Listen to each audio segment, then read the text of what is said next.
Welcome, everyone, and thank you so much for joining us today. My name is Kathy Thomas, and I am the Program Director of the Parkinson Disease and Movement Disorder Center, and also the Coordinator of the American Parkinson Disease Association Information and Referral Center at Boston University Medical Campus. I'm pleased to welcome you to this web teleconference education program designed for people with Parkinson's disease, care partners, family members, and healthcare providers. I would like to thank Adamas for funding this important program and acknowledge their appreciation for the critical need to provide educational programs like this one to people impacted by Parkinson's disease. The American Parkinson Disease Association, or APDA for short, is the largest grassroots network dedicated to fighting Parkinson's disease and works tirelessly to assist the more than 1 million Americans with Parkinson's disease live the best life in the face of this chronic neurological disorder.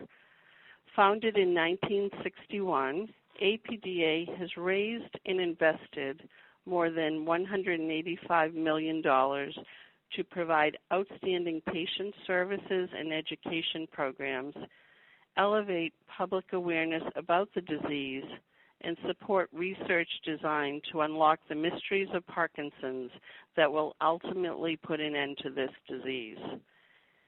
APDA distinguishes itself as the national organization working one-on-one with the Parkinson community to make each day better. And now to our program. Our presenter today is Dr. Rebecca Gilbert, who is APDA's Vice President and Chief Scientific Officer. Today we are delighted to have Dr. Gilbert share with us the latest information about dyskinesia and OFF in Parkinson's disease. After the presentation, we will open the program for questions from both telephone and web participants. We encourage everyone on the line to complete the evaluation after the program because your feedback is instrumental in helping us plan for future educational offerings, including teleconferences like this and other programs. It is now my pleasure to turn the presentation over to Dr. Gilbert. Thank you so much, Kathy, for that introduction. Today, I am pleased to be talking about Parkinson's disease, dyskinesias, and OFF, and try to lend some insight into why dyskinesias happen, why OFF time happens, and to try to help our community feel good every day. Here are my financial disclosures. I have salary support from both APDA and from NYU Langone Medical Center. So the outline of my talk today is as follows. I'll start by talking about levodopa treatment and then discuss what are motor fluctuations and what are levodopa-induced dyskinesias before I talk about current and future solutions to these difficult problems. So let's begin by talking briefly about Parkinson's disease itself. Now, most of our listeners who have joined us today are very familiar with this disease. They either have it or love someone who does. By way of introduction, Parkinson's disease is due to a lack of a chemical in the brain called dopamine. And dopamine is a chemical in the brain needed for normal movement. The substantia nigra is an area deep within the brain that communicates with other brain areas using this chemical dopamine. The cells of the substantia nigra degenerate in Parkinson's disease. Now, other types of nerve cells in the brain also degenerate in Parkinson's disease, and this can lead to a variety of symptoms such as changes in mood or sleep or gut function. But for the most part, the symptoms of Parkinson's disease that affect movement, that is slowness, stiffness, tremor, these symptoms are caused by a lack of dopamine. And so if there's a lack of dopamine in the brain, how do we correct for this and help the movement symptoms of Parkinson's disease? Now, dopamine itself, unfortunately, if given as a pill or even if given as an infusion directly into the bloodstream, is not able to cross from the blood into the brain. It's not able to cross the blood-brain barrier. And so giving dopamine itself is not an effective treatment for Parkinson's disease. The chemical levodopa, however, is a precursor of dopamine, and that means it gets converted into dopamine once it's in the brain. Levodopa can cross the blood-brain barrier and enter the brain. Therefore, levodopa can be potentially used as a treatment for Parkinson's disease. Now, carbidopa is added to levodopa to allow for even more efficient entry of levodopa into the brain. And so carbidopa-levodopa in a pill form is ingested by mouth, absorbed in the small intestine, then is able to cross into the bloodstream, and finally cross the blood-brain barrier into the brain itself. After the carbidopa-levodopa is absorbed from the small intestine, crosses into the bloodstream, and then crosses into the brain, enzymes in the nerves themselves can convert the levodopa into dopamine. Once the levodopa has been converted into dopamine within the nerves, the dopamine can then enter the space between the two nerves and bind to the dopamine receptor on nerves that allow for the continued propagation of the message from one nerve to another. And in this way, giving levodopa, which then converts into dopamine, can allow the normal signaling between nerves to occur. And in this way, levodopa can mimic what dopamine does naturally. However, levodopa is taken at particular times during the day. So the brain levels of levodopa vary throughout the day, depending on how far a person is from the last pill they took. So a dose is taken, the levels of levodopa in the brain rise. After a time, they fall again, and then rise again with the next dose. Early on in levodopa therapy, this is usually not a problem, probably because there is normal dopamine being made by surviving cells. And the peaks and the troughs of levodopa levels are not bothersome, and a person feels good throughout the day with a whole variety of different levodopa brain levels. However, as Parkinson's disease progresses, there is a smaller window of levodopa brain levels that result in good symptom relief. At the lower levodopa brain levels, a person may not feel that their symptoms are well controlled, and these times are referred to as off times. And this fluctuation of feeling good for part of the day and then feeling that the symptoms are not controlled for part of the day is called motor fluctuations. Now, off time in Parkinson's disease, when a person feels that their symptoms are not well controlled, can have a number of different manifestations. A person may feel that their motor symptoms return. They feel slow, stiff, they may have difficulty walking, and they may have a lot of tremor. In addition, a person may feel that non-motor symptoms can be very prominent in this off time, and this may manifest as anxiety, depression, and pain. And so off time can be a very, very difficult period of time for a person who has motor fluctuations. So what are the solutions? How can off time be managed? So on the left, we have the varying levels of levodopa brain levels, which correlate to the good time, the on time, and the bad time, the off time. How do we keep a person in the on state for longer? And there are two main strategies. One is to figure out how to deliver a drug, either levodopa or a different medication, that has a more continuous delivery and doesn't have those falls back to the off period. And that's a continuous drug delivery strategy. The second strategy is to give a medication between doses to keep a person on the on period, and that's called an as-needed strategy. In terms of allowing for drug delivery to be more continuous, what are the possibilities to achieve this? One is to give a longer-acting levodopa formulation. So researchers are developing ways in which levodopa is more longer-acting in a person's brain, and the levodopa levels remain elevated. The second is to add another medication with a different mechanism of action to lengthen the effect of a dose. And the third is deep brain stimulation, which is a surgery for Parkinson's disease and is a talk in and of itself, and I will be talking about it a little bit further on in the talk. The second possibility of how to manage off time is to use an as-needed strategy. Either one can take levodopa doses more frequently or use another medication, a quick-acting medication, as needed if a dose wears off. Now, I focus in this chart on various levodopa formulations that can achieve either the continuous or the as-needed strategy, but you should be aware that there are other medications with other mechanisms of action, not in this chart, that can also be used to implement these two strategies. Now, the standard formulation of carbidopa-levodopa, its brand name is Sinemet, that's the first line. And then there are a number of other carbidopa-levodopa formulations that can help to achieve either a more continuous on-time or to be used as needed. There is a carbidopa-levodopa extended release. There is a formulation called Rytary, and there is an intestinal gel that is infused directly into the gut.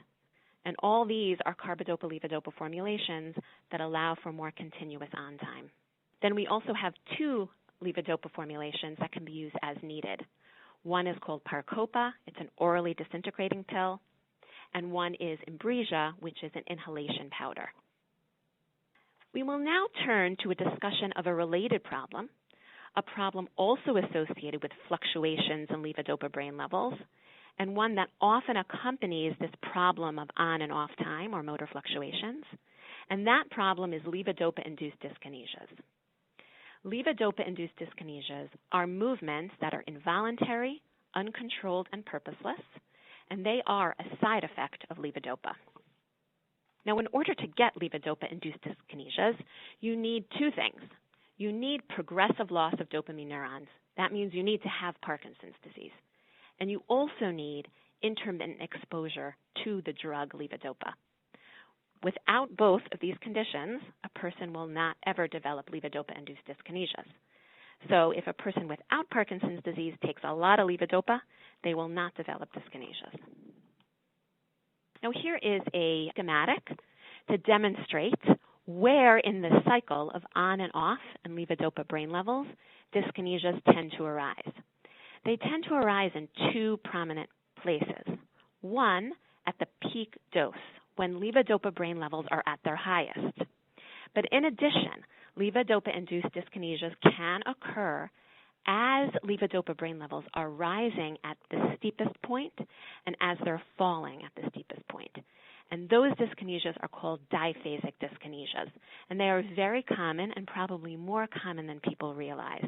So it's important to know that levodopa-induced dyskinesias do not only happen when levodopa brain levels are at their highest. Now, a couple of facts about levodopa-induced dyskinesias.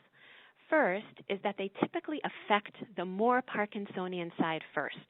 What I mean by this is that a person with Parkinson's disease can typically tell you which side of their Parkinson's started first and which is worse.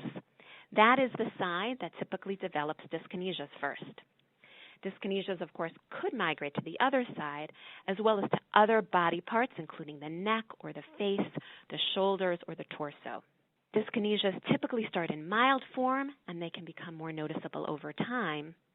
And sometimes they can become so bothersome that they interfere with walking or daily activities, and certainly can interfere in a social situation as well.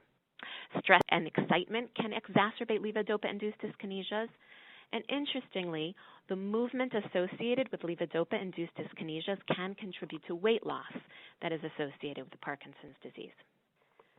About 50% of people with Parkinson's disease develop levodopa-induced dyskinesias within 5 years of their levodopa or after 5 years of their levodopa therapy. Unlike tremor, levodopa-induced dyskinesias are not regular and rhythmic. So it should be clear to a person whether they are experiencing tremor or dyskinesias. But sometimes it's not clear, and a person themselves may have a hard time distinguishing whether in that moment they are tremoring or having dyskinesias. Now, it's actually very important to be able to make this distinction, because if a person misidentifies levodopa-induced dyskinesia as tremor and tells their doctor at their doctor's visit that they're having tremor, the doctor may increase the levodopa and inadvertently make the dyskinesias worse. So in this situation, where a person is not sure what type of movement they're having, I would recommend to videotape the movement and bring the videotape in to the doctor so that that doctor can see what movement you're talking about and make a decision about medicine management. There are some people that may not even be aware that they're having dyskinesias at all. The same exact movement in two different people, one person may not notice they're moving, and the other person may be very bothered by it. And so there's a lot of variability in a person's reaction to their dyskinesias. But it must be noted that if a person is not bothered by their dyskinesias, if they don't notice that they're doing them, that's completely fine. They do not need to be treated.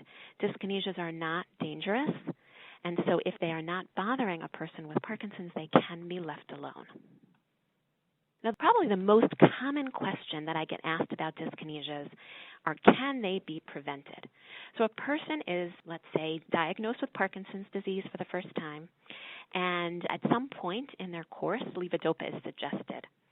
And a person would rather not have dyskinesias, and they say to their doctor, I would like to delay starting levodopa because I do not want to get dyskinesias. And the question is, does delaying taking levodopa affect the presence of levodopa in dyskinesias down the line? And so this question has been a difficult question to answer, and it was addressed by the study that I have here on this slide. In this study, there were two groups of people with Parkinson's disease, one in Italy and one in Ghana. And the main difference between people with Parkinson's disease in Italy and Ghana is the rapidity that the person gets medical attention. So in Italy, the system is a very Western medicine system, very similar to the United States. In Ghana, there is less access to health care, and people with Parkinson's disease in Ghana tend to see doctors later on in their symptoms and tend to get treatment further along in their disease. In Italy, which is a surrogate for the United States for the purpose of my talk now, patients tend to go to doctors kind of early on as their symptoms develop, and they start medication for their symptoms early on. And according to this chart, if you look at the top bar, the light blue bar represents the period of time where the patient had symptoms but didn't yet get any treatment. The darker blue represents the period of time where they were on levodopa but did not have any problems with levodopa. And then the pink bar is the development of wearing off. That's the development of the period of time when the levodopa does not reach, the effects of one levodopa dose does not reach to the next dose, and there is a period of time where symptoms return. And then the dark red is the period of time when dyskinesias start. And you can see for the group that received levodopa toward the beginning of their course, they had a good 5 years of levodopa without any complications. And this 5 years is reminiscent of what people think of in the United States as the honeymoon period, the period of time where levodopa can be taken, symptoms are resolved without any complications at all. And then the wearing off starts. So that time frame is very familiar to us. In Ghana, however, the same patients are not seen by doctors early on. They have symptoms. They do not get any treatment, so that light blue and slightly darker blue period is longer. And then levodopa is started significantly later. As you can see, when a person receives levodopa later, that is, levodopa was delayed, not because of a decision, but because there was a delay in getting to see a doctor, the amount of time that levodopa works without any complications is extremely short. It's a number of months, and then wearing off and dyskinesia start. So this study implies that the clock to levodopa-induced dyskinesias starts ticking when Parkinson's disease starts, not when levodopa is started. And so if a person delays taking levodopa, all that does is shorten the amount of time that levodopa works well.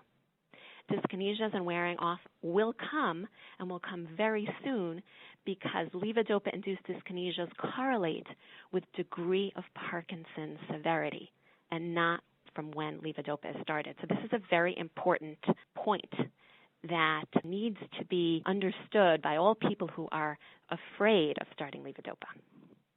So another study that addressed the same question, can dyskinesias be prevented, was a study which looked at patients who were first diagnosed and what medications they were put on. And this study followed two groups of people, one that were started on levodopa immediately when they needed medication, and another group that were put on what was called a levodopa sparing strategy. So they were giving medications but were not given levodopa, they were given other medications. And these two groups were followed over time, and after 7 years, the number of patients with levodopa in both these groups were pretty much identical. So it did not matter whether a person was started on levodopa or started on another medication, because over time, the patients tended to need to be switched to levodopa anyway in order to treat their symptoms. And so following these patients over time with the natural history of how their Parkinson's was treated, they ended up in the same place at year 7. And so avoiding initially starting levodopa did not affect emergence of levodopa-induced dyskinesias. The next question is, does introduction of levodopa in a more continuous manner, as opposed to giving Sinemet, which is a shorter-acting levodopa, does that affect development of levodopa-induced dyskinesias? That is, if we started everybody on a longer-acting levodopa, would that mean that there was a difference in levodopa-induced dyskinesias down the line? The answer to this is we don't quite know the answer, because there has been no clinical trial looking at levodopa-induced dyskinesias, comparing those receiving a long-acting versus a short-acting levodopa as their first treatment. So we don't know how this would affect levodopa-induced dyskinesias. So once levodopa-induced dyskinesias are there, what treatments are available? So as you might imagine from the talk up till now, changing levodopa dosage, changing levodopa timing could help control levodopa-induced dyskinesias. Converting to a longer-acting levodopa formulation may help, and we'll look at some data about that. And then we have a treatment called amantadine, which can be introduced. And finally, deep brain stimulation can be helpful for levodopa-induced dyskinesias as well. So converting to a long-acting levodopa, does this help?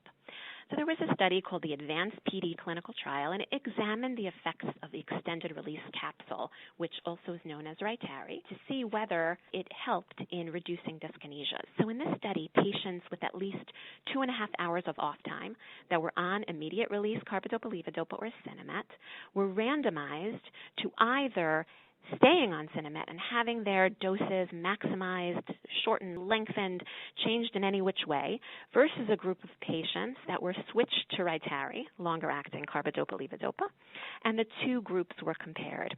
And this table shows that overall, a person treated with Rytary could expect about 1 hour more of good time without dyskinesias than someone who stayed on Sinemet. So a bit better with the longer-acting version versus the shorter-acting version. Another strategy for a long-acting levodopa is the levodopa-carbidopa intestinal gel. And here's a schematic of how that works. There is tubing that is inserted directly into the small intestine. It emerges from the abdominal wall and is connected to a pump, which is connected to a cartridge of levodopa-carbidopa intestinal gel. And the gel is pumped continuously into the gut throughout the day or the waking day. And there was a study that showed or that analyzed patients who were on Sinemet, carbidopa, levodopa, immediate release, and were converted to the levodopa-carbidopa intestinal gel and compared to see which group had fewer dyskinesias and better on time. An analysis of the two groups of patients, the one that remained on the immediate release and the one that was converted to the intestinal gel, showed that the patients on the gel had less time with bothersome dyskinesias and more good time during the day without bothersome dyskinesias. And so this, again, is a potential strategy for reducing dyskinesias. Another strategy for reducing dyskinesias is using the medication amantadine. This is a medication that has been around for decades and has been used to treat levodopa-induced dyskinesias for a long time. There have been some small clinical trials a number of years ago which showed that indeed it did reduce levodopa-induced dyskinesias.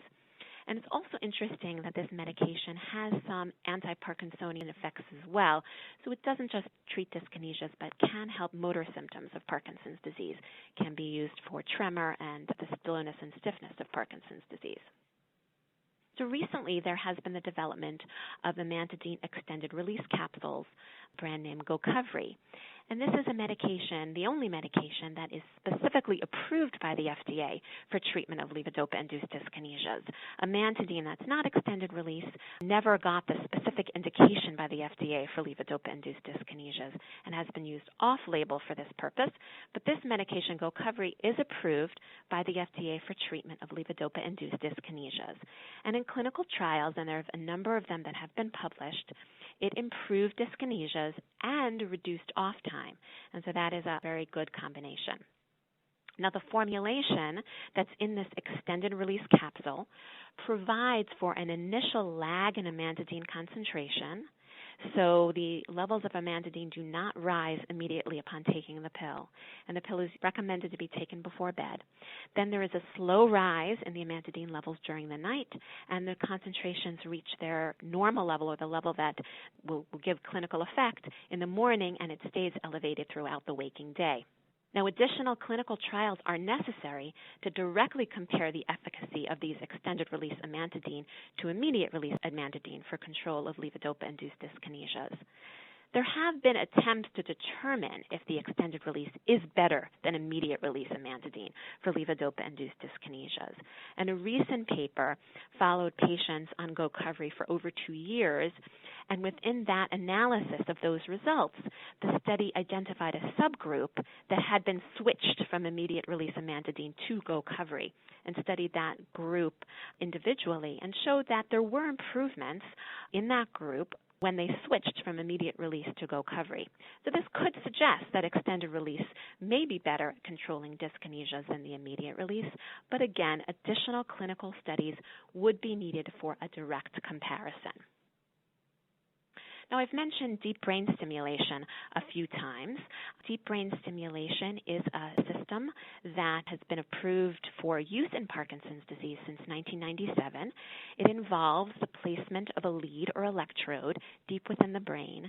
The electrode emerges from the brain, and the wire that connects the electrode gets tunneled under the skin and attached to an implantable pulse generator, which sits in the chest, much like a cardiac pacemaker does. It's sort of a brain pacemaker.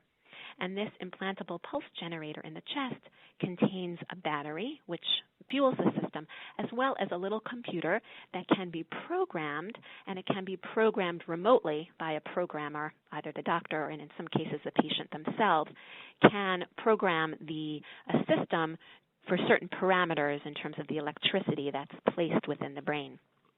And this system can help both Parkinson's disease symptoms as well as dyskinesias.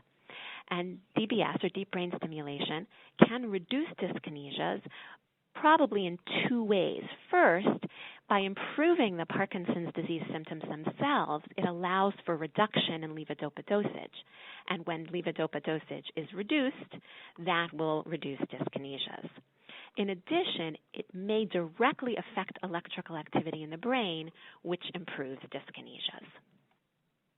Now, there are a number of treatments of dyskinesias in the research pipeline, and this is a lot of words and a lot of chemicals and names that don't necessarily have to go through in detail, but suffice it to say that there are a number of products in clinical development at various stages of the clinical trial process, and that is very exciting because levodopa-induced dyskinesias are still a major problem, and it is always good to know that pharmaceutical companies are working on this problem to try to come up with additional solutions. The final point on this slide is focused ultrasound, and this is a procedure that is being developed to help control dyskinesias with a phase 3 clinical trial underway. And I'd like to talk for a minute about focused ultrasound.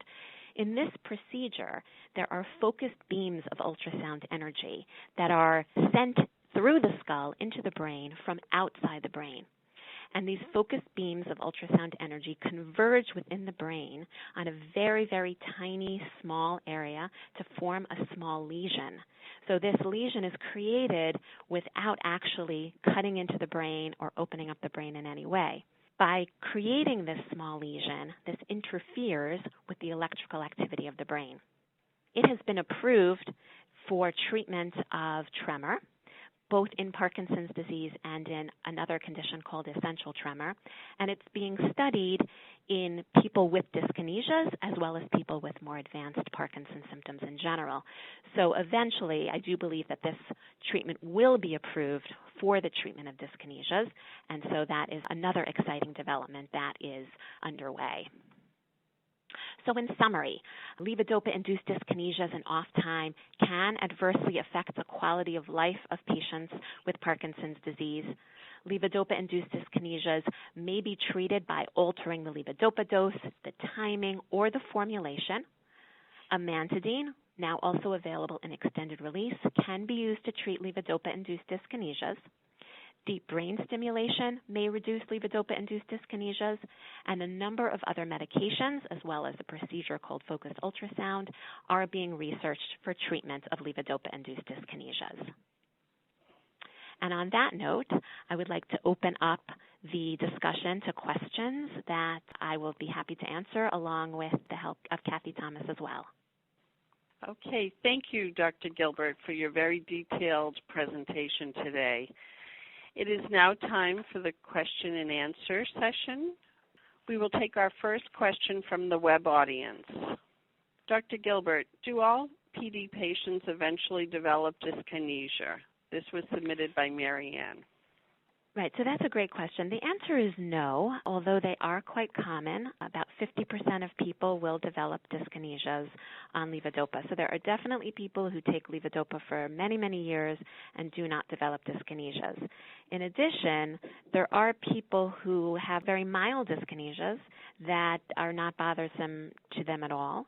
And so the 50% includes sort of all comers, the ones that have the mild form and the ones that may have a more bothersome form of dyskinesia. So I don't want to leave the impression that everyone has the same degree of dyskinesias. There can be quite a variety. We will take the next question from the telephone audience, please. Our next call is from Marie from Pennsylvania. Please state your question. Your line is now live.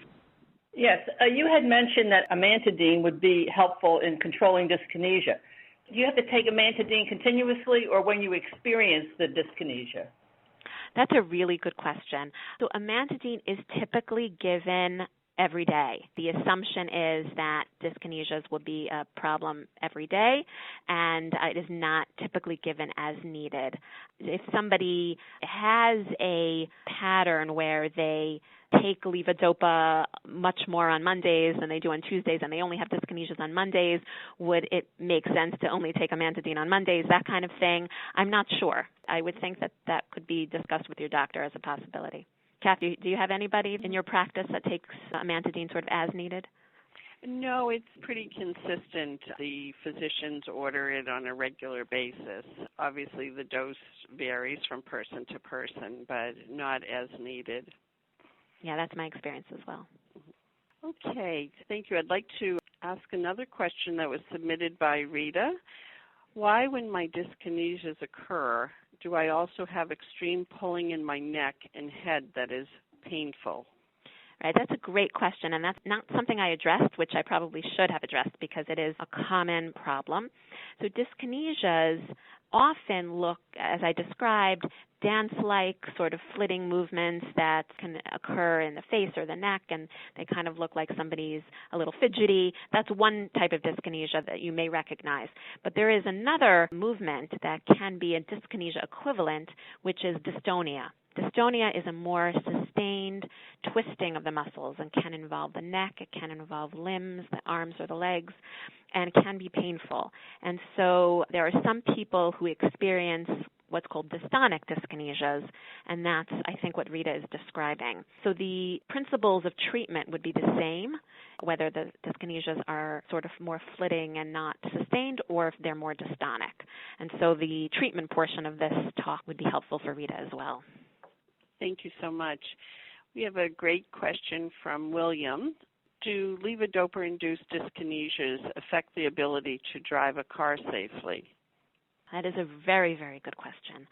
They can. They most certainly can. Again, dyskinesias are varied, and there are some people with mild, little fidgety movements, and there are certainly some people with movements of all types, not related to Parkinson's, who drive.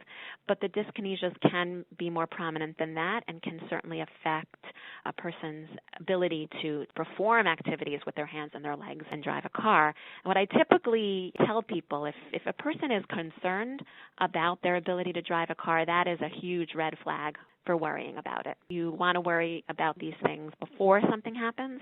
And so if that thought has entered your mind, then I would strongly consider whether driving is a good thing to be doing until the dyskinesias are under control.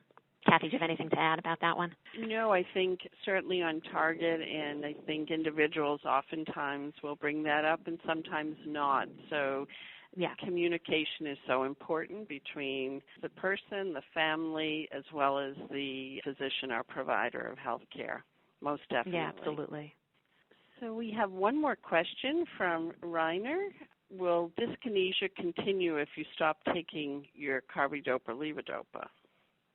The answer is no. It is a side effect of medication, and so dyskinesias are present when, as I showed in the graph, they're either present at the high doses of levodopa brain levels or as the levodopa brain levels are rising quickly or falling quickly. Once a person's levodopa levels are low and in the off period, there will not be dyskinesias. And so somebody who is firmly in their off time will not have dyskinesias. If a person does not take levodopa for a while, they will not have dyskinesias. So that's, of course, the balance that we try to strike. Levodopa is very effective in treating Parkinson's disease symptoms. And being off or not taking levodopa is very distressing to a person. They have a lot of trouble moving. And so that isn't the solution. The solution is finding a way to tolerate the levodopa and not switch into bothersome dyskinesias. And that's what researchers are trying to harness, because stopping levodopa is not the answer. Okay. Thank you. We will take the next question from the telephone audience. Our next call is from Dita from Colorado. Please state your question. Your line is now live. Yes. Is the altitude affect Parkinson's, either the symptoms and or dyskinesia? That is an incredibly good question. Not practicing medicine in a high-altitude environment, I do not know the answer to that question. That is definitely something I will investigate. Great response. We also have from Laurie a question. Can exercise or lifestyle changes play any role in managing dyskinesias? That is a great question. We obviously encourage exercise tremendously to maintain as good a response to or keeping the body as fit as possible to help our Parkinson's disease symptoms. So theoretically, by keeping fit, by maintaining oneself physically as best as possible, one could theoretically minimize their dependence on levodopa, which would therefore decrease dyskinesias. However, that is a theoretical situation. There are plenty of people who do their best with their exercise and still need to take levodopa and still get the dyskinesias. So while we encourage exercise as much as possible, it may not be the ultimate solution to dyskinesias specifically. And again, Kathy, I don't know if you want to add anything there. Yeah, so similarly, whether it impacts dyskinesia, we don't fully understand. However, if a person does have motor fluctuations or dyskinesias throughout their day, oftentimes when they exercise can be very, very important so that they can get in a good workout and do it safely. We rely often on our personal trainers and physical therapists to help people figure out how they may exercise or do other activities around motor fluctuations. Yeah, that's a really good point, because in order to maximize your workout, you want to be on. You want to be in that on state. And so you need to time your activities as best as possible. What I should mention that's sort of along those lines, when people approach a healthcare provider sort of concerned about their starting levodopa and delay levodopa because of that, I showed a couple of studies that provide evidence that delaying levodopa is not the answer and actually does not delay dyskinesia at all. Despite that, some people do tend to want to push it off, but what that ends up doing is that you end up being in an off state when you could be taking medication and make yourself less rigid and more able to exercise. Now, if we're saying that exercise is a wonderful thing for Parkinson's disease, but you're keeping yourself in the off state by not taking levodopa, then you're kind of shooting yourself in the foot. And so that's why we do tend to encourage people maximizing their ability to function as early as possible so that they can exercise and get all that benefit in the face of the fact that delaying levodopa does not, in fact, delay dyskinesia. Thank you. And here's another question submitted by Carol. Are there any studies on the effect of CBD oil on dyskinesia? So that's a great question, and it's definitely something that needs to be studied. There is some anecdotal information that CBD could be good for dyskinesias, but there, as far to my knowledge, has not been a large enough, well-designed study to really understand whether that is something that we should be recommending to everyone, and that's definitely research that needs to happen. And here's another question related to an intervention. How can you manage eating protein with taking medication? Right, so that's a great question. So as I discussed in various parts of the talk, the levodopa is ingested in the mouth, gets absorbed in the small intestine, and ends up in the bloodstream and finally into the brain. But within the small intestine, it actually can compete with dietary protein to cross into the bloodstream. So there are these little transporters on the walls of the small intestine that are normally there to transport protein from where your food is in the small intestine into the bloodstream. And the levodopa sort of hitches a ride on that transporter. And so if there is a lot of protein in the small intestine, the protein will cross and the levodopa may not. It may stay in the small intestine and then you don't absorb it.